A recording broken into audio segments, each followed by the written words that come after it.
Assalamualaikum warahmatullahi wabarakatuh. Kembali lagi bersama saya, Jun Junaiti. Pada video kali ini, saya akan membahas tentang simulasi kejadian diskrit. Nah, jangan lupa sebelum belajar, berdoa terlebih dahulu ya. Bismillahirrahmanirrahim. Yuk, kita mulai.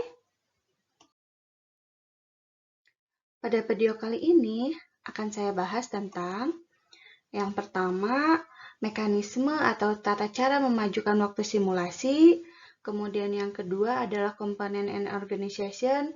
Ini adalah kita akan membahas tentang fitur-fitur utama yang seharusnya ada pada simulasi kejadian diskrit. Kemudian yang ketiga kita akan bahas contoh dari salah satu simulasi kejadian diskrit, yaitu simulasi antrian untuk pelayanan tunggal. Kemudian terakhir, ini sebenarnya bukan pembahasan tentang simulasi kejadian diskrit, tapi akan saya masukkan tentang keuntungan, kerugian, dan kesalahan dalam kegiatan simulasi. Nah, jadi apa sih yang dimaksud dengan simulasi kejadian diskrit? Simulasi kejadian diskrit merupakan sebuah pemodelan sistem yang bergerak dari waktu ke waktu dengan sebuah representasi di mana keadaan dari variabelnya berubah secara instan pada waktu-waktu yang terpisah. Lebih tepatnya, kondisi sistem dapat berubah hanya pada sejumlah waktu yang terbilang. Nah, titik-titik ini pada waktu tersebut itu merupakan tempat terjadinya sebuah peristiwa. Nah, apa yang dimaksud dengan event atau peristiwa? Kita lihat, event atau peristiwa merupakan kejadian instan yang dapat mengubah kondisi dari sebuah sistem. Kadang untuk event ini bukan suatu kegiatan rutin, tapi memang dibuat untuk tujuan operasi dari sistem, misalkan akhir dari suatu simulasi. Pada umumnya, kegiatan simulasi kejadian diskrit ini dapat dilakukan secara manual dan by hand ya, akan tetapi lebih banyak seringnya digunakan atau menggunakan komputer.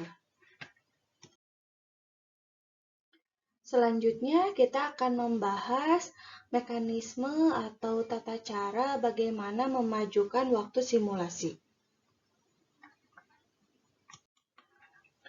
Waktu simulasi ini merupakan sebuah variabel yang menjaga atau menyimpan nilai waktu simulasi dari sebuah model. Nah, untuk waktu simulasi ini sendiri, kita harus konsisten ya dari segi penentuan satuan waktunya.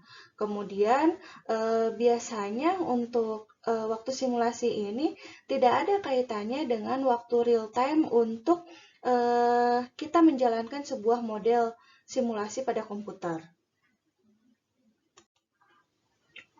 Terdapat dua cara mekanisme dalam memajukan waktu simulasi, yaitu yang pertama adalah next event time advance atau pemajuan waktu simulasi dengan menggunakan kejadian berikutnya.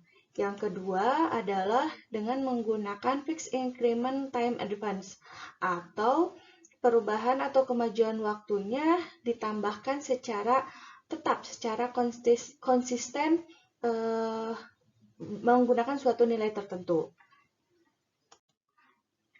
Pada umumnya, simulasi yang kita lakukan ini mungkin saja akan melewatkan beberapa event yang seharusnya terjadi atau mungkin kita malah memasukkan beberapa event yang seharusnya tidak terjadi.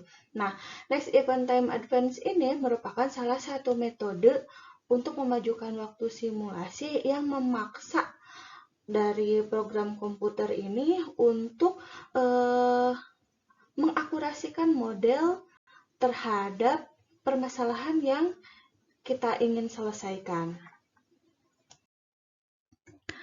Beberapa sifat dari next event time advance yang harus kita ketahui diantaranya. Nah, yang pertama adalah waktu inisialisasi untuk waktu simulasi ini adalah 0. Kemudian penentuan waktu terjadinya future event ini kita nyatakan atau kita simpan dalam event list. Nah, selanjutnya untuk pemajuan waktu simulasi ini dilakukan terhadap event terdekat yang mungkin terjadi.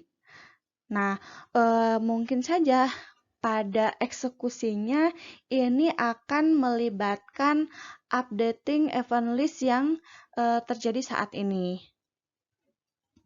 Kemudian sifat berikutnya di sini kita atau simulasi yang dilakukan ini akan terus-menerus dilakukan sampai terpenuhinya kondisi stopping rule atau kondisi pemberhentian simulasi. Nah, biasanya di sini harus kita nyatakan secara eksplisit ya, apa kondisi pemberhentian dari simulasinya sendiri. Kemudian karena waktunya itu meloncat dari suatu kejadian ke kejadian yang lain, maka ada waktu jeda ya, ada waktu antara dua buah event yang berurutan. Nah, waktu tersebut itu tidak kita anggap atau kita abaikan.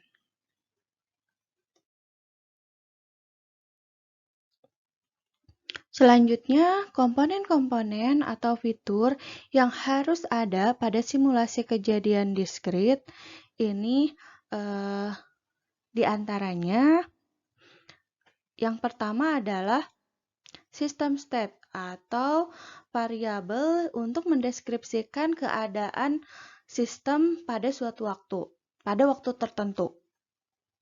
Kemudian yang kedua adalah simulation clock, ini untuk menyatakan kondisi atau nilai waktu pada waktu simulasi. Kemudian yang ketiga, kita punya event list, ini adalah daftar dari daftar dari kapan terjadinya event-event berikutnya. Kemudian yang keempat, kita juga punya statistical counter. Ini untuk menyimpan informasi-informasi statistik terkait dengan performa sistem. Selanjutnya di sini kita juga punya initial routine. Nah, di sini ini untuk menyimpan semua nilai-nilai inisial pada waktu T sama dengan 0 atau ketika awal simulasi ya. Nah, selanjutnya yang keenam, kita juga punya timing routine. Ini untuk menentukan kejadian apa yang akan terjadi selanjutnya. Jadi di sini untuk bagaimana juga untuk tipenya seperti itu ya, untuk waktu pemajuan simulasinya seperti itu. Kemudian selanjutnya di sini ada event rutin. Nah, ini modul ini menyimpan logika-logika untuk terjadinya sebuah event. Bagaimana proses terjadinya sebuah event. Kemudian yang ke-8 ada library routine. Ini adalah sebuah utility ya atau tambahan fungsi mungkin yang dapat kita panggil dengan tanpa harus kita buat programnya secara manual, seperti itu ya. Contohnya untuk membangkitkan bilangan acak dan lain-lain. Kemudian ada report generator. Nah, ini adalah kesimpulan ya. Nanti kesimpulan apa yang ingin kita peroleh atau ini biasanya lebih dikenal dengan hasil simulasi. Kemudian yang terakhir di sini jelas harus ada main program ya. Jadi kegiatan-kegiatan yang dilakukan atau pemanggilan fungsi seperti itu. Nah, ini kita lakukan dalam main program. Nah, jika kita lihat flowchartnya seperti ini ya.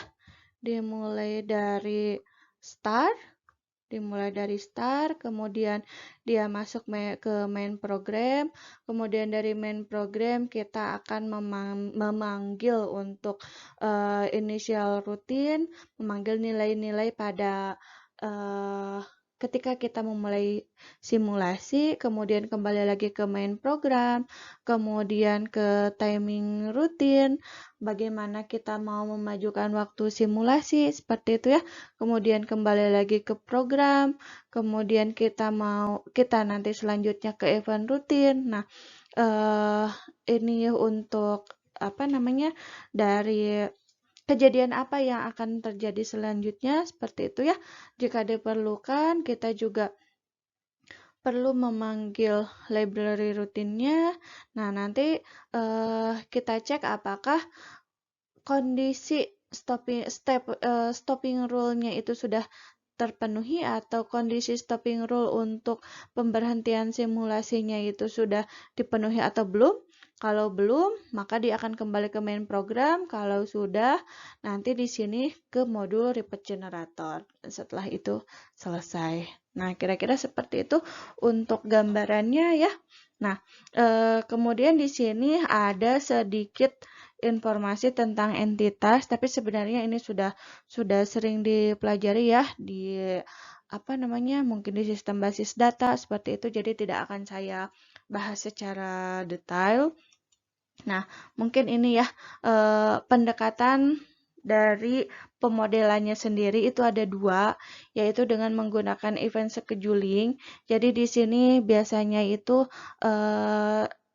si programnya itu mengacu pada next event time advance mekanis ya. Jadi untuk pemajuan simulasinya itu dengan menggunakan next event time advance.